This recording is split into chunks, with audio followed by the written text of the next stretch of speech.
இந்த வீடியோவில் கலைஞர் கருணாநிதி அவரை பற்றி தான் பார்க்க போகிறோம்.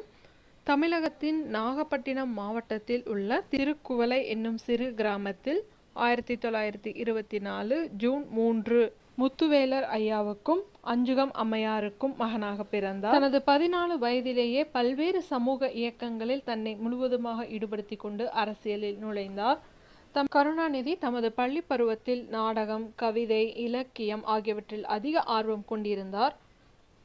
தமது வளரிளம் பருவத்தில் வட்டார மாணவர்கள் சிலரின் உதவியுடன் திருவாரூர் தமிழ்நாடு தமிழ் மாணவர் மன்றம் என்னும் இளைஞர் மறுமலர்ச்சி அமைப்பை 7/7/1944 உருவாக்கினார். இளைஞர்கள் தங்கள் பேச்சாற்றலையும் எழுத்தாற்றலையும் வளர்த்து கொள்ள அவ்வமைப்பு உதவியது. அதன் வழியாக மாணவநேசன் என்னும் கையெழுத்து பத்திரிகை வெளியிட்டு இளைஞர்களை திரட்டினார்.